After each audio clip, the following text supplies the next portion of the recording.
తాకట్టులో ఉన్న బంగారాన్ని విడిపించి ఆ రోజు ఆన్లైన్ రేటుకే మేము కొంటాం. Sharma gold company. నమస్కారం, వెల్కమ్ టు సుమన్ టీవీ. నేను గీతాంజలి. 2025వ సంవత్సరం వచ్చేసింది. మరి ద్వాదశ రాశుల్లో జన్మించిన వారి జాతక ఫలితాలు ఏ విధంగా ఉండబోతున్నాయి? మెరుగైన ఫలితాల కొరకు ఎటువంటి పరిహారాలు వారు చేసుకోవాలి? మంచిగా ఉన్న రాశులు ఏవి, అంటే మంచి ఫలితాలను ఇచ్చేటువంటి రాశులు ఏ ఉన్నాయి, అలాగే చెడు ఫలితాలు ఏ రాశులు వారు అందుకోబోతున్నారు, ఈ వివరాలన్నీ ఇవాళ వీడియోలో నేను మీకు వివరిస్తాను. వివరించేందుకు ప్రస్తుతం మనతో పాటు ఉన్నారు ప్రముఖ జ్యోతిషులు బ్రహ్మశ్రీ నందిబట్ల శ్రీహరి శర్మ గురువు గారు. వారితో మాట్లాడదాం. గురుగారు నమస్కారం అండి. వాగర్థ వివ సంపృక్తౌ వాగర్థ ప్రతిపత్తయే జగతః పితరౌ వందే పార్వతీ పరమేశ్వరౌ. సదాశివ సమారంభాం శంకరాచార్య మధ్యమాం అస్మదాచార్య పర్యంతం వందే గురు పరంపరాం. ఆదిత్యాయ చ సోమాయ మంగళాయ బుధాయ చ గురు శుక్ర శనిభ్యశ్చ రాహవే కేతవే నమః.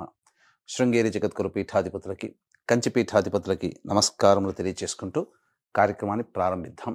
వీక్షించేటువంటి సుమన్ టీవీ ప్రేక్షకులకి గమనిక, ఇప్పుడు మనం చెప్పుకోబోయేటువంటి రాశి ఫలాలు ఏవైతే ఉన్నాయో అవన్నీ కూడా ఆంగ్ల నూతన సంవత్సర గమనాన్ని దృష్టిలో పెట్టుకొని జనవరి 1వ తారీఖు నుంచి డిసెంబర్ 31వ తారీఖు వరకు మాత్రమే ఉన్నటువంటి గ్రహాల స్థితిగతులను బట్టి వివిధ రాశుల వారికి ఏ విధంగా ఉండబోతుందో తెలుసుకుందాం.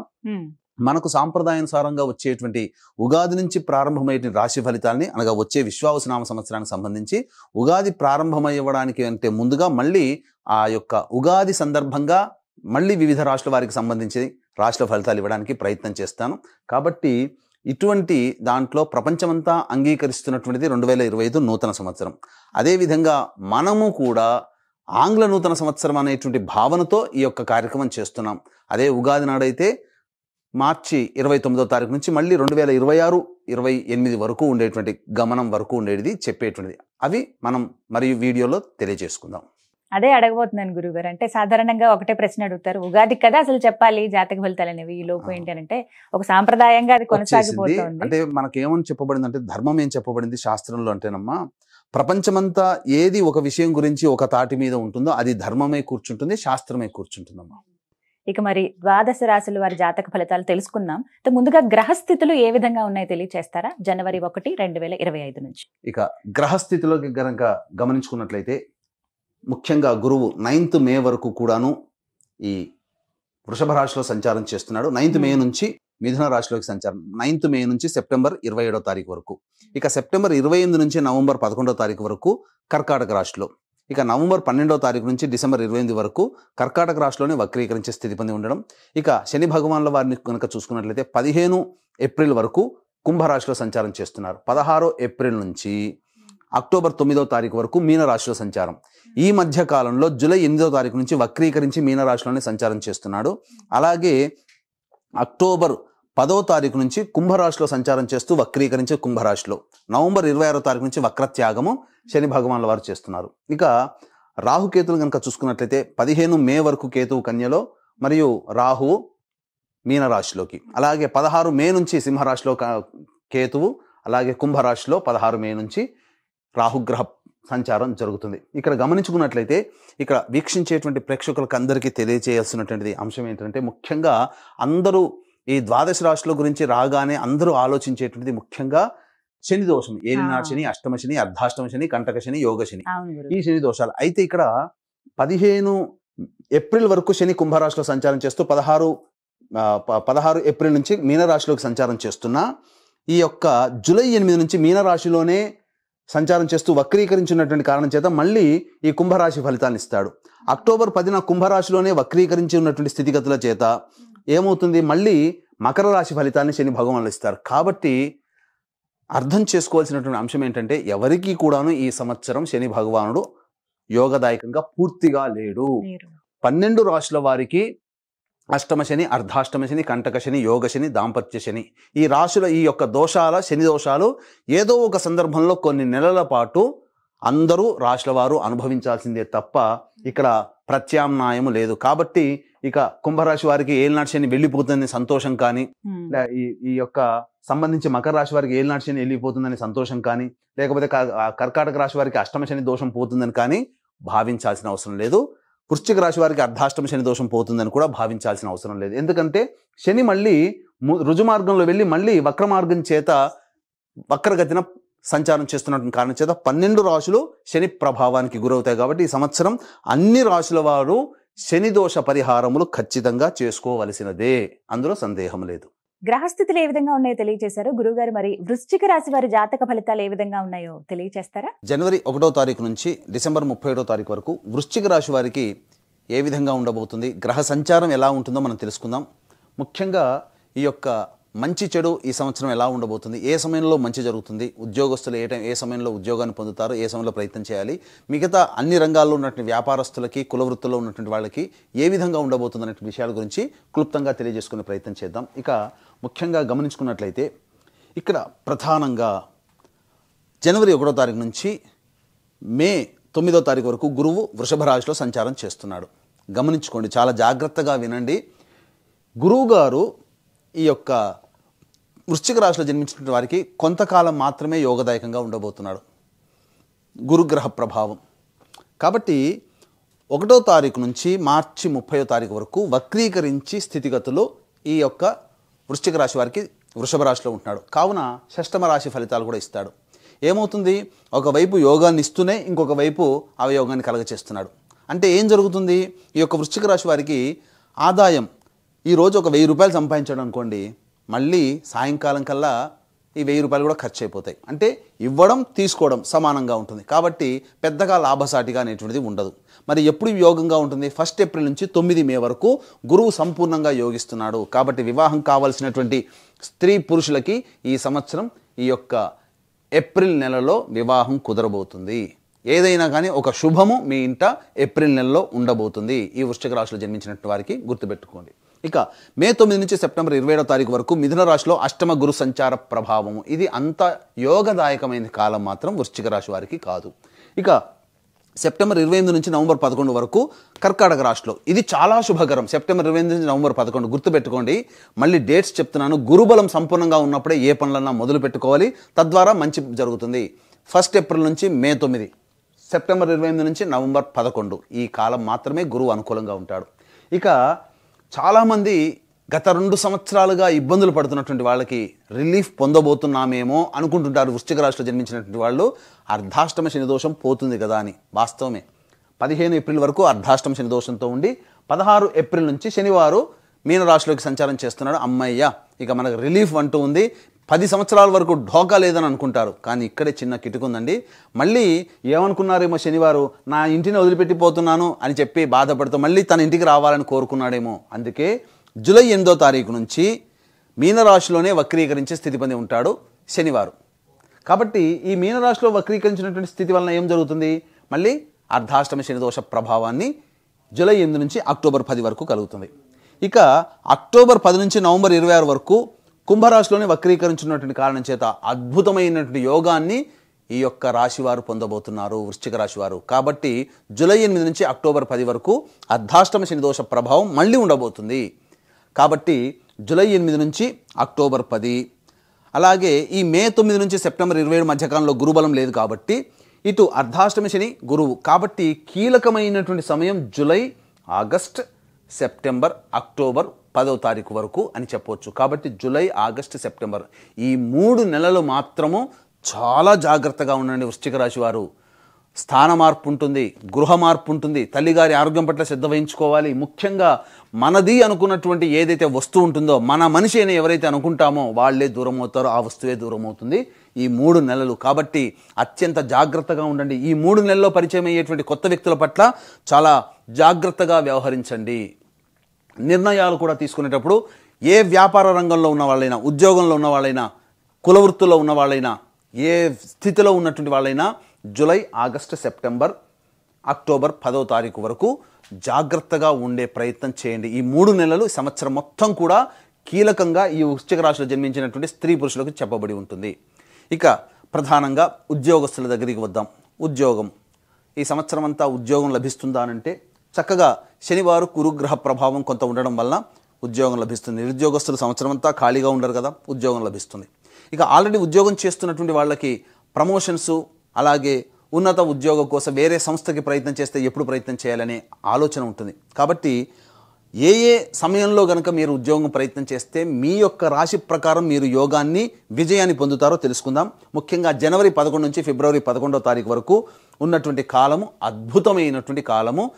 నిరుద్యోగస్తులకి ఉద్యోగం లభించి తీరుతుంది. 2025 సంవత్సరం వస్తూనే మీకు ఒక శుభవార్త ఈ యొక్క వృశ్చిక రాశిలో జన్మించిన వారికి ఉండబోతుంది. ఇక మళ్ళీ ఎప్పుడు ఉంటుందండి? మళ్ళీ ఆల్రెడీ జనవరి, ఫిబ్రవరి 11 గడిచిపోయింది, మాకేం పెద్దగా ఉపయోగంలో లేదు. మళ్ళీ ఎప్పుడు ఇట్లాంటి యోగం ఉంటుంది అని అంటే ఏప్రిల్ 12 నుంచి మే 13 వరకు ఉన్నటువంటి మధ్యకాలంలో కేంద్ర రాష్ట్ర ప్రభుత్వ ప్రైవేటు ఉద్యోగంలో ఉన్నవాళ్ళు అందరికీ కూడా ప్రమోషన్స్తో కూడుకున్నటువంటి బదిలీలు లేదా కోరుకున్న చోటికి సాఫీగా బదిలీలు జరుగుతుండడం, అధికారుల యొక్క అనుగ్రహంతో బాధ్యతాయుతమైనటువంటి పొజిషన్లో మీరు ఈ ఏప్రిల్ 12 నుంచి మే 13 మధ్యకాలంలో ఉండబోతున్నారు. ఇక ఈ సంవత్సరం గడిచిపోయిందండి, చేస్తున్నటువంటి ఉద్యోగంలో మాకు ప్రమోషన్స్ వచ్చాయి, కానీ ఇంకా మా జీవితం చాలా బాగుండాలి, ఇంకెప్పుడు మళ్ళీ ఇటువంటి సమయం ఉంటుంది మాకు అని అనుకుంటారు వృశ్చిక రాశిలో జన్మించినటువంటి వారు. ఆగస్టు 16 నుంచి అక్టోబర్ 15వ తారీఖు మధ్యకాలంలో అద్భుతమైనటువంటి యోగదాయకమైన కాలం ఉంటుంది. ఈ యొక్క సమయంలో మీరు మళ్ళీ ప్రయత్నం చేయండి, మంచి ఉద్యోగం అనేటువంటిది మీరు పొందుతారని చెప్పవచ్చు. ఇక గమనించుకున్నట్లయితే కేతువు దశమంలో 16 మే నుంచి, మళ్ళీ రాహువు 16 మే నుంచి మీనరాశిలోకి, కాబట్టి 15 మే వరకు కేతు యోగిస్తాడు. కాబట్టి ఏమవుతుంది? 15 మే వరకు మీకు ఏదైనా మంచి జరగాలని అనుకుంటే ఆకస్మికంగా వచ్చేసేస్తుంది, ఇంకా ఏమీ సంబంధం లేదు, అన్నీ ఆకస్మికంగా వస్తాయి.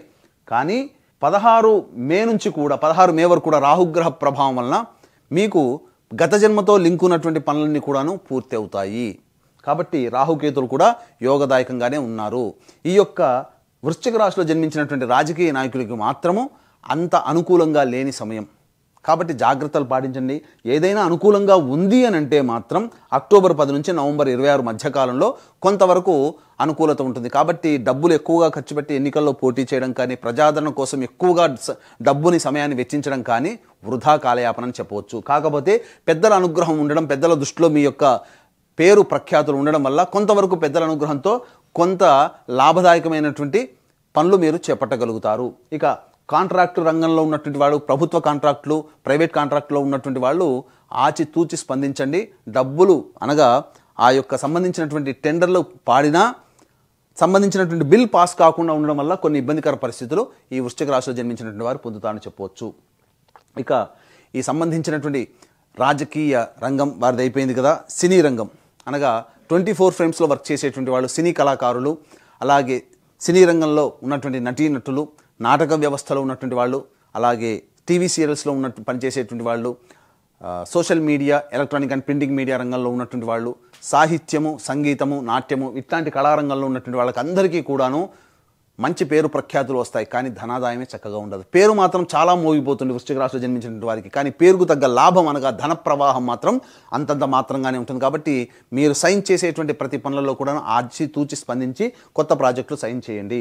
ఇక ఈ వృశ్చిక రాశిలో జన్మించినటువంటి వారికి ప్రధానంగా కొంత అనారోగ్య సూచనలు అనేటువంటివి ఉండబోతున్నాయి. ఎప్పటి నుంచి? మే 9 నుంచి సెప్టెంబర్ 27వ తారీఖు వరకు ఉన్నటువంటి మధ్యకాలము కొంత అనారోగ్య సమస్యలు, ముఖ్యంగా అసిడిటీ, ఇండైజెషన్ ప్రాబ్లంతో ఎక్కువగా ఇబ్బందులు పడుతుండడము, అలాగే ఈ సంబంధించినటువంటి వారసత్వంగా ఏవైనా కానీ బీపీ, షుగర్లు కనుక మీకు వారసత్వంగా ఉండేటట్టయితే డైట్ కంట్రోల్ చేసుకోండి, ఎందుకంటే అవి మీకు అటాక్ అయ్యే అవకాశాలు కూడా గోచరమవుతున్నాయి ఈ యొక్క సెప్టెంబర్ 27వ తారీఖు వరకు, మే 9వ తారీఖు నుంచి. కాబట్టి జాగ్రత్తలు పాటించండి. ఇక ప్రధానంగా ఈ యొక్క రాశిలో జన్మించినటువంటి విద్యార్థులు కష్టే ఫలి అన్నట్టుగా బాగా కష్టపడడం చేయాలి. పోరాట స్ఫూర్తిని మీరు పెంచుకోవాలి. మీకు పోటీతత్వం ఉన్నట్టుగా భావించుకుంటూ మీరు ప్రయత్నం చేస్తే మీరు తుదకు విజయం పొందుతారు. లేదా అల్లటప్పగా తీసుకుంటే మాత్రం మీకు అంత ఆశించిన విజయం లభించదు. జ్ఞాపక శక్తి తక్కువగా ఉంటుంది, టెన్షన్స్కి గురి అవుతారు. రాస్తున్నటువంటి ప్రవేశ పరీక్షల్లో కొంత తడబాటు అనేటువంటి రావడం ద్వారా మార్కులు తగ్గుతాయి. తర్వాత చింతిస్తారు, అయ్యో ఈ విధంగా చేస్తే బాగుండేది, ఈ యొక్క వీడియో చూసాం కదా, ఈ విధంగా చెప్పినట్టుగా మనం గట్టిగా శ్రమ చేస్తే బాగుండేదని అప్పుడు అనుకునేదానికంటే ముందే మీ యొక్క ప్రణాళికను రూపొందించుకొని దాని తగ్గట్టుగా విద్యార్థులు కనుక కృషి చేసినట్లయితే తప్పకుండా మీకు మంచి ఈ విద్యా సంస్థల్లో ప్రవేశం అనేటువంటిది లభించి తీరుతుంది. ఈ యొక్క వృశ్చిక రాశిలో జన్మించినటువంటి రైతులకి లాభసాటి అంతంత మాత్రంగానే ఉంటుంది. కాబట్టి కొత్త పంటల జోలికి వెళ్ళకండి. కౌలు వ్యవస్థలో, కూలీ వ్యవస్థలో ఉన్నటువంటి వాళ్ళకి ఆదాయం తక్కువగా ఉంటుంది, ఖర్చులు ఎక్కువగా ఉంటాయి. ఈ యొక్క సంబంధించినటువంటి ఈ వృశ్చిక రాశిలో జన్మించినటువంటి జనరల్ స్టోర్స్, అలాగే super markets, FMCG products, boarding and lodging, తర్వాత హోటల్ వ్యాపారస్తులు, రెస్టారెంట్ వ్యాపారస్తులు, ఎడ్యుకేషనల్ బిజినెస్ చేసేటువంటి వాళ్ళు, జ్యువెలరీ రంగంలో ఉన్నటువంటి వాళ్ళు, పండ్ల వ్యాపారస్తులు, అలాగే కర్రీ పాయింట్స్ నడిపేటువంటి వాళ్ళు, తీర్థయాత్రలు, పూజా స్టోర్స్ నడిపేటువంటి వాళ్ళు, వీళ్ళకందరికీ కూడాను ఆదాయం సాధారణంగా ఉంటుంది. ఎక్కువగా వ్యాపార విస్తరణకి డబ్బులు ఎక్కువగా ఖర్చు పెట్టకండి. ఉన్న వాటితోనే వినియోగించేసుకొని ఈ 2025 సంవత్సరాన్ని నడపండి.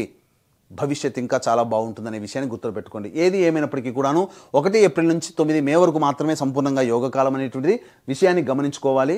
మళ్ళీ నవంబర్ 12వ తారీఖు నుంచి సెప్టెంబర్ 28 నుంచి నవంబర్ 11 మాత్రమే యోగకాలం. ఈ 2 కాలాలు మాత్రమే మీకు యోగంగా ఉంటాయి. మిగతా కాలాలన్నీ కూడా ఇబ్బందికర పరిస్థితులు. అలాగే జూలై 8 నుంచి అక్టోబర్ 10వ తారీఖు వరకు అర్ధాష్టమ శనిదోష ప్రభావం. కాబట్టి వెరసి సామాన్యమైనటువంటి ఫలితాలు అనేటువంటివి పొందుతారు. ఈ యొక్క రాశిలో జన్మించినటువంటి స్త్రీలకి ప్రధానంగా పెద్దల యొక్క సహాయ సహకారాలు అందకపోవడం, ఇంట్లో పెద్దవాళ్ళు మీ మీద చీటికి మాటికి అరుస్తూ ఉండడము, మీ యొక్క పనితనానికి తగ్గట్టుగా ప్రతిఫలం పొందలేకపోవడము, అలాగే గౌరవ మర్యాదలు తక్కువగా ఉండడం, వాటి వలన కొంత మానసికమైనటువంటి చికాకుకి గురవుతారు. బాధ్యతలు ఎక్కువగా ఉండడం వల్ల శారీరక శ్రమ, ఒత్తిడి కూడా పెరుగుతుంది. తద్వారా కొంత అనారోగ్య సమస్యలు, ఏదో ఆందోళన, ఏదో కోల్పోయినటువంటి విధంగా ఈ యొక్క వృశ్చిక రాశిలో జన్మించినటువంటి స్త్రీలకి కలగబోతుంది. అయితే ప్రధానంగా చూసుకున్నట్లయితే వివాహం కావాల్సినటువంటి అబ్బాయిలకి అమ్మాయిలకి మాత్రం వివాహం నిశ్చయమవుతుంది. అలాగే సంతానం కోసం ఎదురు చూసేటువంటి మహిళామణులకి కొంత దుర్వార్తలు వినేటువంటి అవకాశాలుగా మిస్క్యారీస్ అయ్యేటువంటి అవకాశాలు గోచరమవుతున్నాయి. కాబట్టి జాగ్రత్తలు పాటించండి. ఇక గమనించుకున్నట్లయితే ఈ యొక్క రాశిలో జన్మించినటువంటి రియల్ ఎస్టేట్ రంగంలో ఉన్నవారు నూతన ప్రాజెక్టులు చేపట్టకపోవడమే చాలా మంచిది.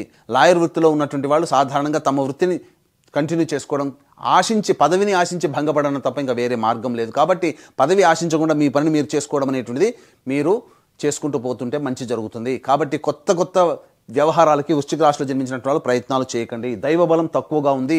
కింది స్థాయి ఉద్యోగస్తులు, తోటి వారి యొక్క సహాయ సహకారాలు కూడా అంతంత మాత్రంగానే ఉన్నాయి. కాబట్టి ఏ కష్టం వచ్చినా మీరు స్వయం కృషితో మీ పని మీరు చేసుకోవడం అనేది అలవాటు చేసుకుంటే 2025 సంవత్సరంలో మీరు ప్రశాంతంగా ఉంటారు. ఎదుటి వారి మీద చేస్తారులే అని వారి మీద గనక మీరు బాధ్యతలు పెట్టి గనక ఉన్నట్లయితే తుదకు అన్నింటా అపజయం పాలవుతారు. కాబట్టి మీ కష్టాన్ని మీరే నమ్ముకునే ప్రయత్నం ఈ యొక్క వృశ్చిక రాశి వారు చేయండి. అలాగే ఈ యొక్క వృశ్చిక రాశిలో జన్మించినటువంటి వారికి వివాహం అయితే భార్య లేదా భర్త, సంతానము యొక్క జాతకము, వివాహం కాకపోతే తల్లిదండ్రులు, తోడబుట్టిన వాళ్ళ యొక్క జాతకము మీ మీద ప్రభావం చూపుతుంది. కాబట్టి ఇక్కడ ప్రధానంగా ఈ వృశ్చిక రాశి వారికి 2025 సంవత్సరంలో మీ రిజల్యూషన్స్ అన్నీ కూడాను చక్కగా ఉండిపోవాలి, మంచి జరగాలి. తర్వాత ఈ యొక్క వృశ్చిక రాశి వారికి నెగిటివ్ ఎనర్జీ అనేటువంటిది మీ జీవితం నుంచి వెళ్ళిపోవాలి. పాజిటివ్ వైబ్రేషన్స్ మీ యొక్క జీవితంలో రావాలి. అలాగే మీరు కోరుకున్నటువంటివన్నీ కూడా నెరవేర్చుకోవాలంటే దైవానుగ్రహం తప్పనిసరి. కాబట్టి ఇట్టి దైవానుగ్రహం అందరికీ అందించాలనేటువంటి సదుద్దేశంతో ఈ 2025 సంవత్సరంలో ప్రతి నెల ఒక్కొక్క పుణ్యక్షేత్రంలో జాతకరీత్యా కలుగు విద్య, వివాహ, ఉద్యోగ, దాంపత్య, సంతాన, అనారోగ్య సమస్యల నివారణకి మరియు ఈ యొక్క సంవత్సరం అంతా కూడా శనివారు అన్ని రాశుల వారికి ప్రభావాన్ని చూపుతున్నారు. కాబట్టి శనిదోష నివారణ హోమాలు, గత జన్మ కర్మదోష ప్రభావాలు తొలగిపోవడం కోసం గత జన్మ కర్మదోష నివారణ హోమాలు అనేటువంటివి ప్రతి నెల ఒక్కొక్క పుణ్యక్షేత్రంలో మా పీఠం ఆధ్వర్యంలో జరిపించడం జరుగుతుంది. దీనికి శ్రీకారం జనవరి 13వ తారీఖు రోజున శ్రీకాళహస్తిలో కానీ శ్రీశైలం కానీ ఏర్పాటు చేయడం జరుగుతుంది. అవకాశం ఉన్న వాళ్ళు మీ కుటుంబ సభ్యుల గోత్రనామాల వివరాల కోసం, రిజిస్ట్రేషన్ కోసం కార్యక్రమ తదనంతరం కాంటాక్ట్ చేసి తెలుసుకోవచ్చు. అలాగే తండ్రి వైపు, భర్త వైపు 6 తరాలు, తల్లి వైపు, భార్య వైపు 3 తరాల్లో కుటుంబంలో ఏవైనా దుర్మరణాలు ఉన్నా, అలాగే కుటుంబ సభ్యులు లివర్ ప్రాబ్లం, కిడ్నీ ప్రాబ్లం మరియు క్యాన్సర్ రోగాలతో మరియు 60 సంవత్సరాల లోపల ఏ విధంగా మరణించినా వాటిని పితృదోషాలు అంటారు. కాబట్టి పితృదోష నివారణకి ప్రతి నెల నిజాయితీగా ఒక్కొక్క నెలలో ఈ యొక్క పితృదోష నివారణ కార్యక్రమం ప్రతి నెల చేయించడం జరుగుతుంది. అవకాశం ఉన్న వాళ్ళు వాటి వివరాలు కూడా తెలుసుకోవచ్చు. గురుగారు, వృశ్చిక రాశి వారి జాతక ఫలితం తెలియజేశారు. అందులోనూ ఈ సంవత్సరం అన్ని రాశులపైన శని ప్రభావం ఉంటుందన్నారు. ప్రత్యేకించి చూసుకుంటే అర్ధాష్టమ శని ఉంది వృశ్చిక రాశి వారికి. వెళ్ళినట్టే వెళ్ళి మళ్ళీ తిరిగి వస్తుంది అని అంటున్నారు. మరి పరిహారాలు ఏమున్నాయి? మొత్తంగా శుభ ఫలితాలు పొందాలన్నా, ఆ శనిగ్రహ బాధలు ఎక్కువగా ఉండకుండా ఉండాలి అన్నా ఎటువంటి పరిహారాలు చేసుకుంటే మంచిదంటారు వృశ్చిక రాశి వారు? వృశ్చిక రాశిలో జన్మించినటువంటి వారికి ఈ సంవత్సరం అంతా కూడాను సమస్యలు తొలగిపోవాలి అనంటే ప్రతిరోజు దత్త అష్టకం, రుద్ర కవచం, కాలభైరవాష్టకం రోజుకి 3 సార్లు పఠించండి. మీకు మంచి జరుగుతుంది. ఒకవేళ ఇన్ని చేస్తున్నా మీ యొక్క జన్మజాతకంలో, మీ యొక్క జీవితంలో ఇబ్బందులు ఉన్నాయంటే మీ జన్మజాతకంలో నడిచేటువంటి గ్రహ దశాంతర దశల యొక్క ప్రభావాలు. కావున దగ్గరలోని మంచి ఉపాసనాపరులైనటువంటి జ్యోతిష్యుని సంప్రదించి వారి సలహాలు, సూచనలు పాటించి మరింత మెరుగైన జీవితాన్ని పొందుతారని ఆశిస్తూ సర్వం శ్రీ ఉమామహేశ్వర పరబ్రహ్మార్పణమస్తు. చాలా చక్కగా వివరించారండి. ధన్యవాదాలు.